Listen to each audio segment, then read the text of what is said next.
الحمد لوليه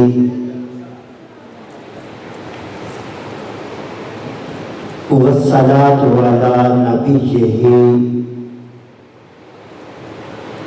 أما بعد فأعوذ بالله من الشيطان الرجيم بسم الله الرحمن الرحيم هل يستوي الذين يعلمون والذين لا يعلمون صدق الله العظيم وصدق رسوله النبي الكريم الأمين قال النبي صلى الله عليه وسلم خيركم من تعلم القرآن وعلمه أو كما قال النبي صلى الله عليه وسلم إن الله وملائكته يصلون على النبي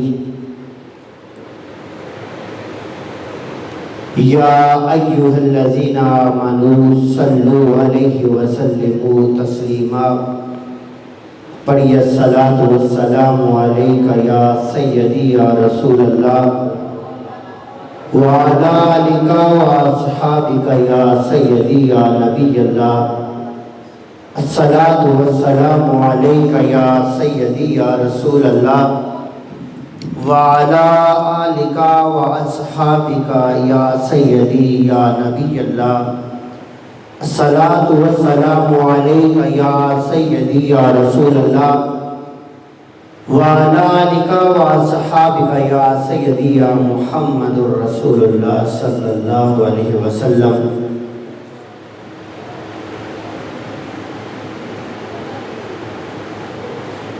اللہ جل جلالہ کی حمد و ثنا اس کے محبوب رامقاں حبیب کبریاء احمد دوسرا حضرت محمد مصطفیٰ صلی اللہ علیہ وآلہ وسلم کی بارگاہ میں نذرانہ درود و سلام پیش کرنے کے بعد میں نہایت ہی مشکور ہوں حضرت علامہ مولانا قاری عبدالجبار جلالی صاحب کا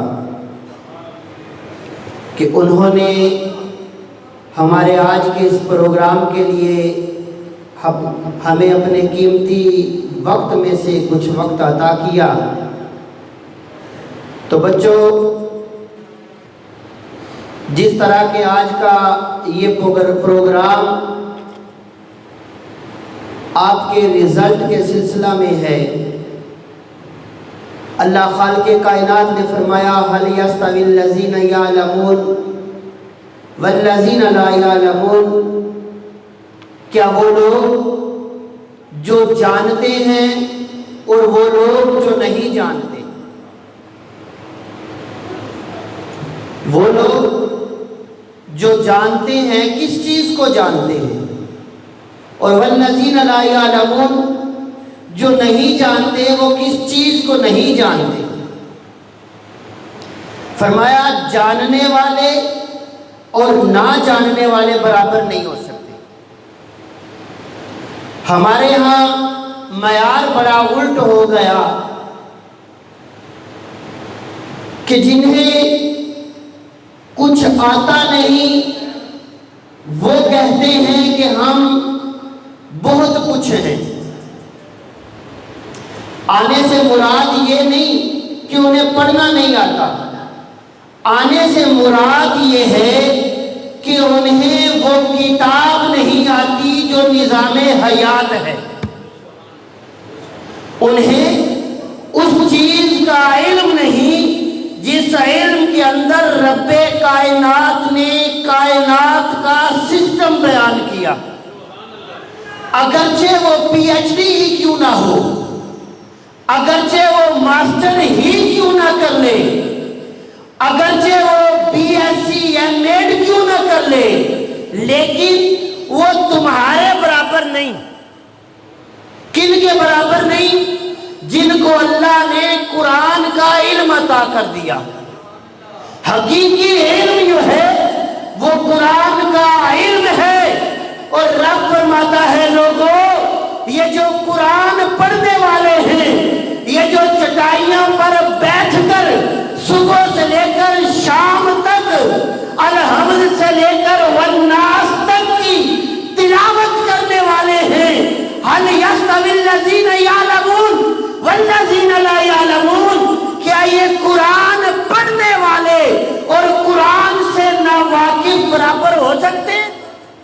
فرمایا نہیں،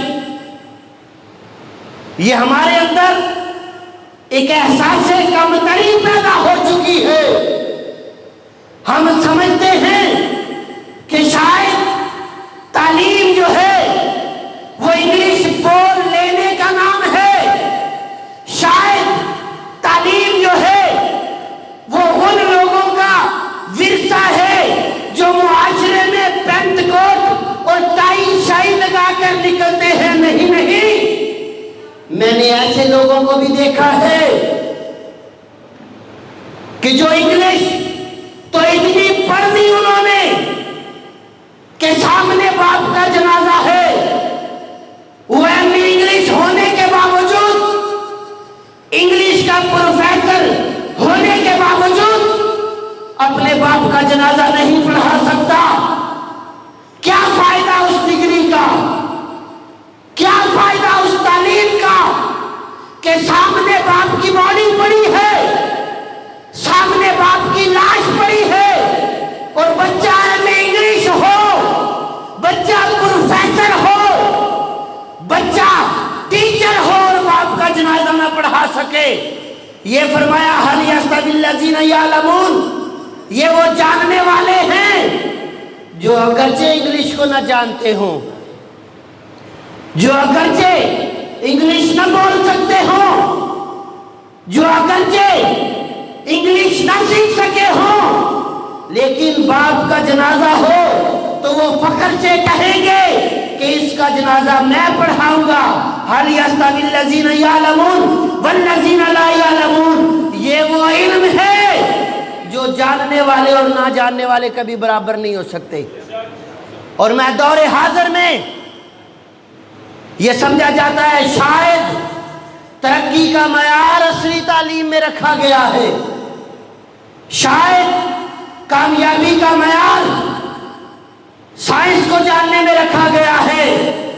میں دعوت فکر دینا چاہتا ہوں اس معاشرے کو بھی، کیونکہ میری جو ہے آواز ریکارڈ ہو رہی ہے۔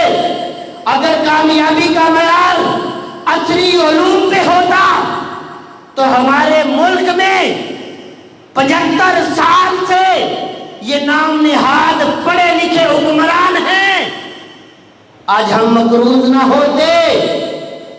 کامیابی کا معیار ہے تو اس قرآن میں اور دین اسلام میں ہے۔ اس ملک کا نظام 75 سال سے یہ اسرافیہ چلا رہی ہے، لیکن کامیابی نہیں۔ کیوں؟ کیونکہ وہ دین سے دور ہیں۔ کوئی اٹھا تو اس نے مدارس کو جہالت کی فیکٹریاں کہہ دیا، کوئی اٹھا تو اس نے ہمارے نصاب سے قرآن کو نکال دیا۔ کامیابی اس میں نہیں ہے، کامیابی اس میں ہے کہ ہمارے نصاب میں قرآن شامل ہو۔ جب قرآن کو نکالا تو بربادی کا باعث بنا۔ آؤ، ابھی جمعہ 8 دن نہیں ہوئے افغانستان کو آزاد ہوئے،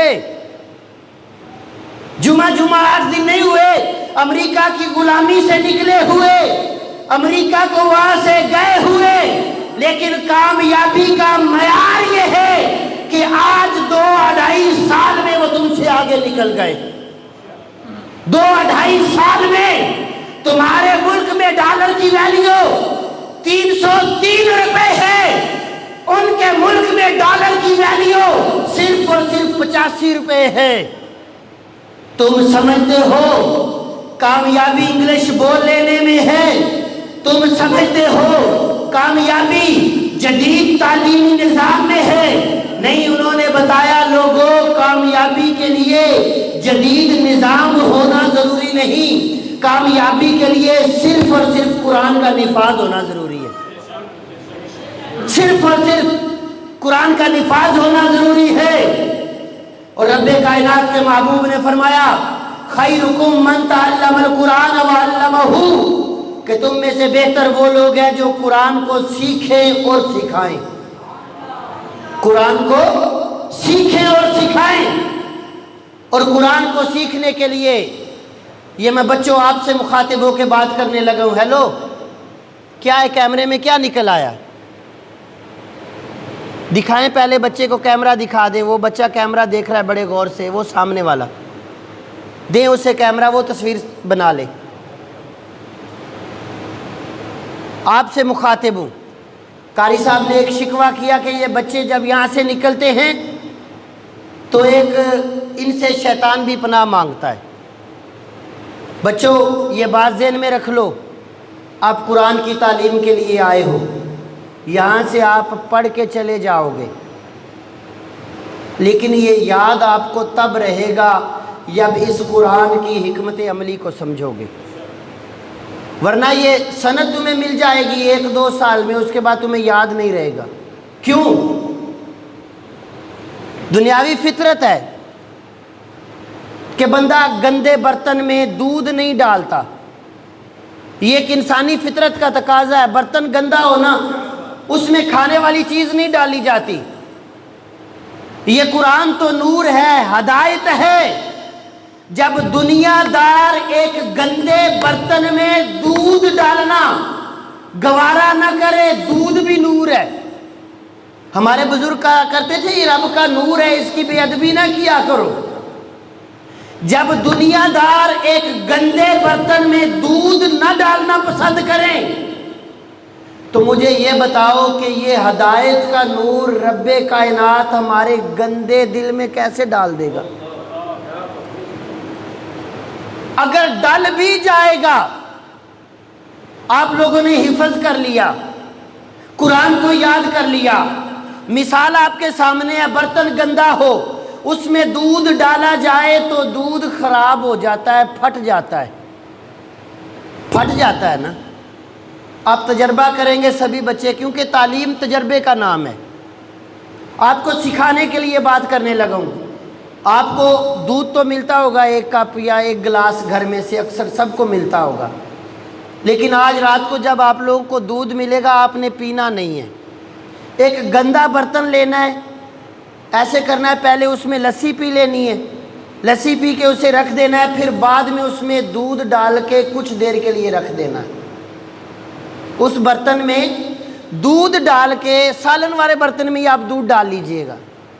سمجھانے کے لیے آپ کو یہ بات کر رہا ہوں، آپ لوگوں نے تجربہ کرنا ہے، کیونکہ جو سچائی ہوتی ہے نا وہ تجربے کی محتاج ہوتی ہے، بغیر تجربے کے سچائی نہیں ملتی۔ سچائی کے لیے تجربے کا ہونا ضروری ہے۔ آپ گندے برتن میں دودھ ڈالیے گا اور پھر دیکھیے گا کہ وہ دودھ ٹھیک رہتا ہے، چند گھڑیوں بعد، چند منٹوں بعد، آدھے گھنٹے بعد وہ دودھ خراب ہو جائے گا۔ بالکل اسی طرح قرآن ایک نور ہے اور ہدایت ہے۔ اگر ہمارے اندر شیطانیت ہے، ہم گناہوں کی دلدل میں ڈوبے ہوئے ہیں، ہر وقت ہمارا سوچ، ہمارا ذہن شیطان کے پیچھے لگا رہتا ہے، ہر وقت ہماری سوچ شیطانی سوچ ہوتی ہے، مجھے یہ بتاؤ کیا پھر ہمارے دل میں قرآن محفوظ رہے گا؟ کبھی نہیں۔ ہم قرآن پڑھ تو لیں گے لیکن بہت جلد اسے بھول جائیں گے، بہت جلد اسے بھول جائیں گے، کیونکہ گناہ ایک اندھیرا ہے اور قرآن ایک نور ہے۔ یہ دونوں چیزیں کبھی اکٹھی نہیں ہو سکتی۔ ہدایت اور گمراہی، روشنی اور اندھیرا، یہ کبھی اکٹھا نہیں ہو سکتا۔ اسی طرح آپ دین کے طالب علم ہو، آپ کو دوسروں سے الگ تھلگ ہونا چاہیے۔ کوئی آپ کو دیکھے تو وہ آپ کے اساتذہ کی، آپ کے والدین کی تعریف کرے۔ معاشرے میں باہر کوئی آپ کو دیکھے تو وہ کہنے پہ مجبور ہو جائے سب سے پہلے آپ کے والدین نے آپ کی بڑی اچھی تربیت کی، اس کے بعد جس ادارے میں پڑھتے ہو اس ادارے میں آپ کی بڑی اچھی تربیت کی گئی ہے، نہ کہ آپ باہر جاؤ۔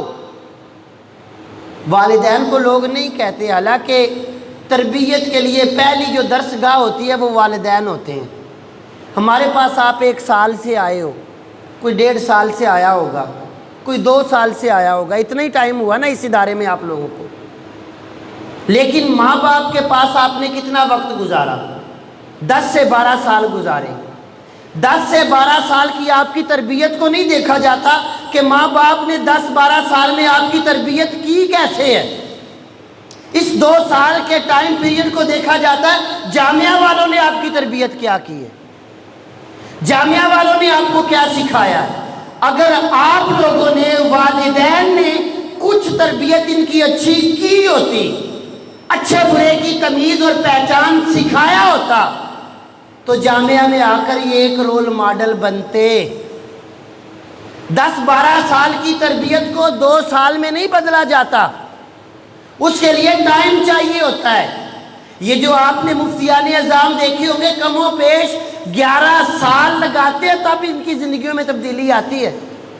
11 سال، میں خود الحمدللہ 8 سال درس نظامی اس طرح چٹائی پہ بیٹھ کے پڑھتا رہا ہوں، 2 سال کا اس کے بعد تخصص فی الفقہ کا کورس ہے، 11 سال لگائے ہیں، تب پتہ چلا معاشرے میں رہنا کیسے ہے، زندگی کیسے گزارنی ہے۔ لیکن یہاں مطالبہ یہ کیا جاتا ہے 1.5 سے 2 سال میں، کسی کو 6 ماہ ہوئے ہوں گے، 6 ماہ میں بچہ نہیں بدلتا ہوتا، یہ 6 ماہ میں ماں باپ کی تربیت کا رنگ نکلتا ہوتا ہے۔ اس کے بعد بالفرض آپ لوگ آ ہی گئے ہو میرے بچوں، آج میں آپ سے یہ ہاتھ جوڑ کے سوال کرتا ہوں کہ جب یہاں سے باہر نکلو ماں باپ کی نہیں، کم از کم ہماری لاج ضرور رکھا کرو۔ آپس میں گالی گلوچ کرنے سے پہلے یہ سوچا کرو کہ لوگ تمہارے اساتذہ کو برا کہیں گے، لوگ یہ کہیں گے کہ انہیں کیا پڑھایا جاتا ہے۔ میں چند دن پہلے کی بات کر رہا ہوں، یہ بھائی سلطان کی دکان کے اندر کھڑا تھا، باہر لڑائی، حافظ صاحب بھی وہاں گئے، لڑائی ہو رہی تھی۔ یہ نہیں کہا کہ بچے ہمارے ہیں ہم انہیں سمجھائیں، حافظ صاحب سے مخاطب ہو کے کہتے ہیں حافظ جی کیا پڑھاتے ہو بچوں کو، یہ پڑھاتے ہو انہیں، یہ سکھاتے ہو انہیں۔ یار حافظ صاحب کے پاس بچے جمعہ 8 دن نہیں ہوئے آئے ہوئے، تمہارے پاس بچے 15-20 سال سے ہیں، تم کیوں نہیں سکھا سکے؟ تمہیں بھی سکھانا چاہیے۔ بلکہ المیہ یہ ہے کہ اگر ہم اساتذہ کسی بچے کو سکھانے کے لیے مارتے ہیں یا ڈانٹتے ہیں، ہمارے معاشرے کا حال یہ ہے، میں کسی کو تنقید کے طور پر نہیں کہنے لگا بلکہ ہمارے سسٹم میں یہ شامل ہو گیا ہے، ہمارے نظام تعلیم کے باہر لکھا ہوتا ہے مار نہیں پیار، مار نہیں پیار۔ میں جب یہ پرائمری سکول تھا ہمارا، یہاں پڑھا کرتا تھا، یہاں ایک ماسٹر صاحب ہوتے تھے، ان کا نام تھا شریف صاحب، شاید مدنی صاحب واقف ہوں، 5ویں کلاس میں نے ان کے پاس پڑھی، تو ان کا ایک طریقہ کار ہوتا تھا پڑھانے کا۔ جس بچے کو سبق نہیں آتا تھا نا، وہ 4 بچوں کو کھڑا کیا کرتے تھے، 4 بچوں کو۔ ان کا ایک جملہ ہوتا تھا، اللہ تعالیٰ اگر حیات ہے تو ان کی زندگی جو ہے وہ لمبی کرے، اگر چلے گئے ہیں تو ان کی قبر پہ کروڑ رحمتوں کا نزول فرمائے۔ ان کا ایک جملہ ہوتا تھا، 4 بچوں کو کھڑا کرنا ہے، اور وہ کہا کرتے تھے چلو پھڑ پڑھا دی باں، 2 بچوں نے بازو پکڑ لینے ہیں، 2 نے ہماری ٹانگیں پکڑ لینی ہیں، تو ان کے پاس اتنی موٹی سوٹی ہوتی تھی۔ حقیقت بات ہے، وہ ڈائس پہ ہمیں الحمدللہ، میں یہ مصلی رسول اور مسجد میں کھڑا ہو کر کہتا ہوں الحمدللہ مجھے ان کے پاس 3 سال میں ایک بار بھی مار نہیں پڑی، لیکن میں ان کا طریقہ کار کہہ رہا ہوں۔ وہ ڈائس پہ لٹا لیتے تھے اور اس طرح مارا کرتے تھے جس طرح لوگ گدھوں کو مارتے ہیں۔ ہمارے والدین ہوا کرتے تھے، ہمارے کلاس فیلو ہوا کرتے تھے، کبھی کسی نے جا کر اسکول میں استاد صاحب سے یہ نہیں کہا تھا کہ تم نے بچے کو کیوں مارا، بلکہ بچہ گھر آ کے جب بتایا کرتا تھا کہا کرتے تھے ہمیں اس کی ہڈیاں چاہیے، گوشت نہیں چاہیے، یہ پڑھنا چاہیے،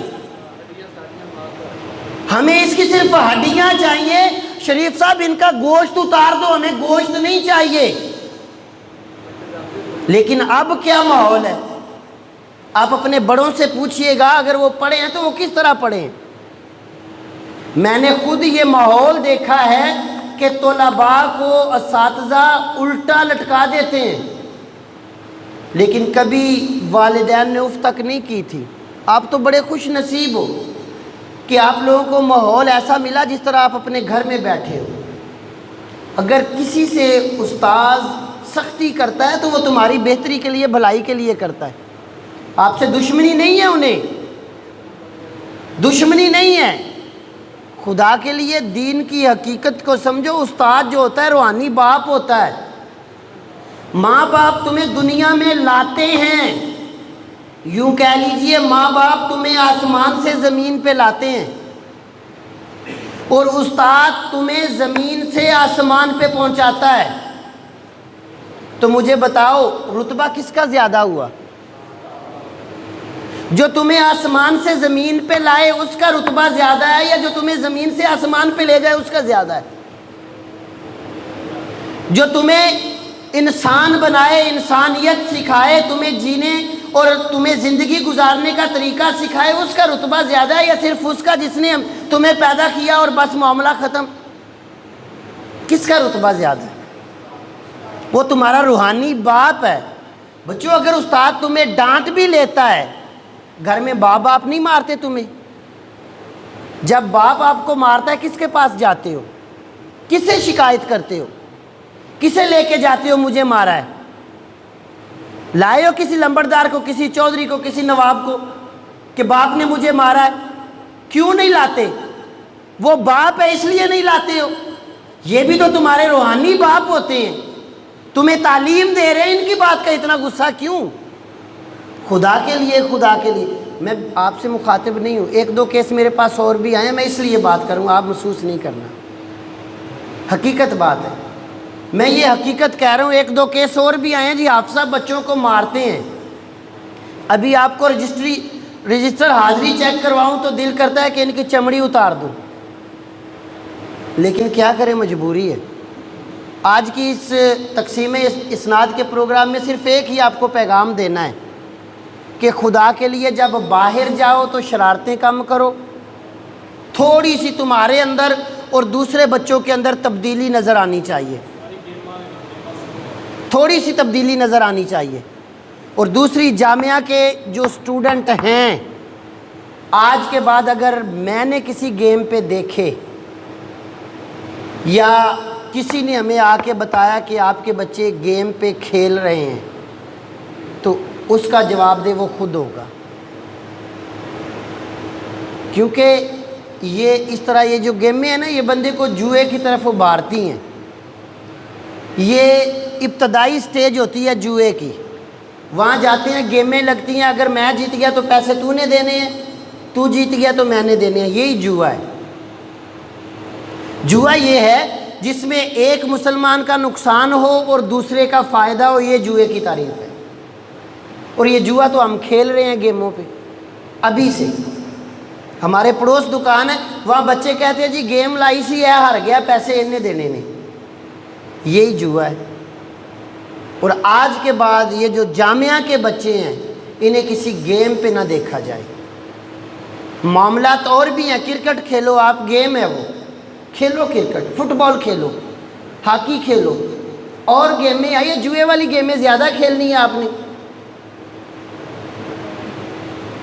آج کے بعد آپ میں سے جو جامعہ کے طلباء ہیں، ان میں سے کوئی بچہ گیموں پہ نظر نہ آئے. اور میں جو والدین یہاں ہیں ان سے یہ ریکویسٹ کرتا ہوں کہ اساتذہ اگر بچوں کے ساتھ سختی کرتے ہیں تو یہ ان کی بہتری کے لیے کرتے ہیں. تو ان سے الجھے نہیں. اور بچوں، آپ لوگوں سے، خصوصاً آپ لوگوں سے، قرآن سیکھنے کے لیے پہلی شرط سورہ جمعہ ہے. رب کائنات نے فرمایا وَيُزَكِّيهِمْ، پہلے ان کا تزکیہ نفس کیا جائے. وَيُعَلِّمُهُمُ الْكِتَابَ، پھر انہیں کتاب و حکمت سکھائی جائے. قاری صاحب تشریف فرمائے. رب نے فرمایا وَيُزَكِّيهِمْ، پہلے ان کا تزکیہ کیا جائے، ان کو تہذیب سکھائی جائے، ان کو زندگی گزارنے کا طریقہ سکھایا جائے، ان کو پاکی پلیتی کا طریقہ سکھایا جائے، اچھے برے کی تمیز سکھائی جائے. یہی تزکیہ ہے. قرآن کہتا ہے وَيُزَكِّيهِمْ وَيُعَلِّمُهُمُ الْكِتَابَ وَالْحِكْمَةَ، پہلے تزکیہ نفس کرو، اپنے اندر کو تبدیل کرو. یہ تبدیلی نہیں جو عمران خان چاہتا تھا، یہ تبدیلی نہیں، تمہارا اندر تبدیل ہونا چاہیے. وہ تبدیلی یہ ہے کہ تمہارا جب یہاں سے باہر نکلو دوسروں سے ایک فرق نظر آنا چاہیے. یہ بچے دین کے طالب علم ہیں. یہ تبدیلی ہے. یہ تبدیلی نہیں کہ اربوں خربوں کی کرپشن کر کے بھی کہیں ہم تبدیلی کا جو نعرہ لگا رہے ہیں. تبدیلی یہ ہے کہ انسان کا اندر تبدیل ہونا چاہیے۔ اور قرآن کہتا ہے وَيُزَكِّيهِمْ، یہ جو مدارس ہے نا، مدارس، قرآن کی حفاظت تم کر رہے ہو، یہ کوئی کارنامہ نہیں ہے۔ رب کہتا ہے اِنَّا نَحْنُ نَزَّلْنَا الذِّكْرَ وَإِنَّا لَهُ لَحَافِظُونَ، کہ لوگوں اس قرآن کو میں نے نازل کیا، اس کا محافظ میں ہوں، اس کی حفاظت کرنے کے لیے خدا ہے۔ تم نہ بھی کرو تو اسے کوئی کچھ نہیں کر سکتا، کیونکہ جس کا حافظ خدا ہو اسے کوئی کیا کر سکتا ہے؟ جس کا حافظ خود خدا ہو۔ یہاں لوگ بات، کیونکہ آپ بچے ہو، آپ کو بات سمجھانا مقصد ہے، یہ آپ کی تربیت گاہ ہے۔ اگر کہا جائے نا کہ مثال کے طور پہ ہم کہتے ہیں داتا علی اجویری، لوگ کہتے ہیں جی داتا تو اللہ کی ذات ہے، تم داتا کو داتا کیوں کہتے ہو؟ شرک ہو گیا داتا کو داتا کہتے ہو۔ میں کہتا ہوں اگر داتا کو داتا کہنا شرک ہے، پھر تو مولوی صاحب کو حافظ کہنا بھی شرک ہونا چاہیے۔ مولوی صاحب کے 7 بچے ہیں، 7 کے 7 حافظ ہیں، جب حافظ بنتے ہیں تو مولوی صاحب بڑے فخر سے کہتے ہیں الحمدللہ میرا بچہ حافظ بن گیا۔ میں کہتا ہوں رب کہتا ہے اِنَّا لَهُ لَحَافِظُونَ، کہ لوگوں حافظ میں ہوں۔ اور حضرت جی آپ اپنے بچے کو بھی حافظ کہہ رہے ہو، رب بھی حافظ ہے، تیرا بیٹا بھی حافظ ہے، اب رب کی شان حافظ ہے تو اپنے بیٹے کو بھی حافظ کہہ رہا ہے، شرک ہوا یا نہ ہوا؟ داتا کو داتا کہنے پہ تجھے شرک نظر آ گیا، غوث کو غوث کہنے پہ تجھے شرک نظر آ گیا، اپنے 7 کے 7 بیٹوں کو حافظ کہتا ہے، تجھے شرک نظر نہیں آتا؟ رب کہتا ہے اِنَّا لَهُ لَحَافِظُونَ، لوگوں میں حافظ ہوں۔ رب کہتا ہے میں حافظ ہوں، اور ہم کہتے ہیں حافظ عدنان صاحب بھی حافظ ہیں، علی شیر صاحب بھی حافظ ہیں۔ شرک ہوا نا؟ رب کی شان ہے حافظ، اور یہ بھی حافظ ہیں۔ خدا کے لیے شرک کی تعریف کو سمجھے، شرک کہتے کسے ہیں؟ اگر رب کی صفت کا بندوں میں پایا جانا شرک ہوتا تو یہ جو مولوی حافظ ہیں یہ سب سے بڑے مشرک ہوتے ہیں، کیونکہ رب حافظ ہے۔ رب، یہ مولوی صاحب مولانا ہے، رب ہمارا مولا ہے۔ انت مولانا فانصرنا علی القوم الکافرین، اللہ تو ہمارا مولا ہے، کافروں پہ ہماری مدد فرما۔ مولانا صاحب کا اشتہار چھپتا ہے تو آگے بڑا سا لکھا ہوتا ہے مولانا، یہ ہمارے مولانا ہیں، بڑے مولانا، تب شرک نہیں نظر آتا۔ خدا کے لیے قرآن کو سمجھو اور قرآن کی تعلیم کو سمجھو۔ ان اداروں کا مقصد یہی ہے کہ تمہارے اندر اسلام کا نظام اور قرآن کا نظام منتقل ہو۔ یہ ان کی حفاظت کرنا تمہارے ذمہ نہیں، یہ تو رب کے ذمہ ہے۔ اِنَّا لَهُ لَحَافِظُونَ، اس کو اپنی زندگیوں میں لانا تمہارے ذمہ ہے، کہ تمہارا ظاہر و باطن، تمہاری زندگی گزارنے کا طریقہ، تمہارا لائف سٹائل، زندگی گزارنے کا طریقہ دوسروں سے مختلف ہو، یونیورسٹی اور کالجز کے اسٹوڈنٹ سے مختلف ہو۔ مثال کے طور پہ آپ نے سر پہ ٹوپی رکھی ہوئی ہے، وہ صبح پف بنا کر جاتے ہیں، صبح جاتے ہیں بڑا پف بنا ہوتا ہے، پینٹ کوٹ پہنی ہوتی ہے، نیچے شوز ہوتے ہیں۔ اسلام خوبصورتی اور صفائی کا نام ضرور ہے، آپ بھی پینٹ کوٹ پہنیں، یہ حرام نہیں ہے، اتنی سختی نہیں کرتے ہم، لیکن ساتھ میں تم میں سے کسی غیر کی بو نہیں آنی چاہیے۔ رسول اللہ صلی اللہ علیہ وسلم کے دین کی خوشبو تم سے آنی چاہیے، اور تمہیں فخر کرنا چاہیے بچوں، تمہارے سر پہ ٹوپی ہوتی ہے، یہ میرے مصطفیٰ کی سنت ہے۔ تمہارے چہرے پہ داڑھی ہے تو یہ میرے مصطفیٰ کریم کی سنت ہے، اور یہ صرف مصطفیٰ کریم کی نہیں، 1,24,000 کم و بیش انبیاء کی سنت ہے داڑھی۔ اور ہمارے ہاں سمجھا یہ جاتا ہے کہ جو کلین شیو ہے نا وہ بڑا خوبصورت ہے۔ خوبصورتی کا معیار یہ ہے کہ داڑھی کو فریش منڈوا کے نالی میں پھینک کے آؤ تو تم خوبصورت ہو۔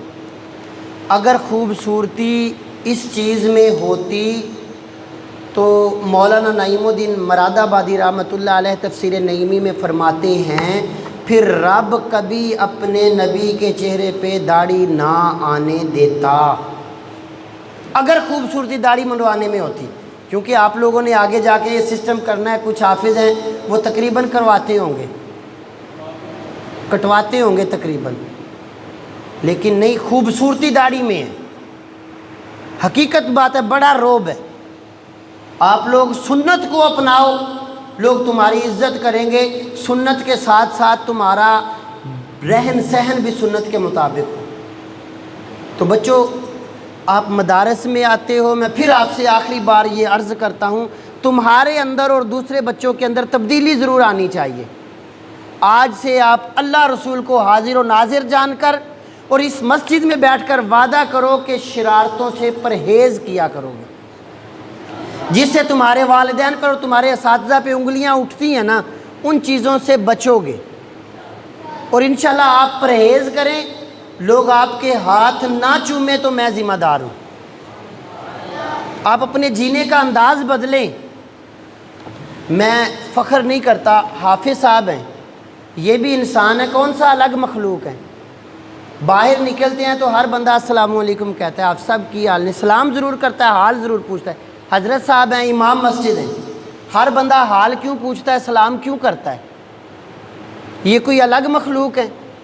یہ کوئی نواب ہیں؟ کیا ہے ان کے پاس؟ ان کے پاس یہ ہے کہ صرف ان کا گیٹ اپ، ان کا حلیہ دین کے مطابق ہے، یہ دین کے چوکیدار ہیں، دین کے چوکیدار ہیں، ٹھیکیدار نہیں۔ اگرچہ کچھ مولوی سمجھتے ہیں ہم دین کے ٹھیکیدار ہیں، ہم نے دین کو تل دی ہوئی ہے، ہمارے کندھے پہ دین کا جو ایک ستون ہے، یہ چوکیدار ہیں، ٹھیکیدار نہیں ہیں، لوگ عزت کرتے ہیں۔ اگر آپ لوگوں کی زندگیوں میں تبدیلی آئے ابھی سے، جو بچپن میں عادتیں پڑ جاتی ہیں وہ بڑھاپے تک جاتی ہیں۔ وہ وارث شاہ کہتے ہیں، وارث شاہ پئیاں آتاں نہیں جانیاں پمیں ہو جائے پوری پوری، پئیاں آتاں نہیں جانیاں پمیں ہو جائے پوری پوری۔ جب عادت پڑ جائے نا، بالفرض گیم کھیلتے ہو، آپ کو جوئے کی عادت پڑ گئی، یہ جائے گی نہیں، کہیں نہ کہیں آپ کرکٹ کا میچ دیکھتے ہوئے بھی جوا لگاؤ گے، آؤ بھی ایسے اوور تلا لینے ہیں، یہ چلتا ہے۔ خدا کے لیے وَيُزَكِّيهِمْ وَيُعَلِّمُهُمُ الْكِتَابَ وَالْحِكْمَةَ، تمہاری زندگیوں میں تبدیلی ہونی چاہیے۔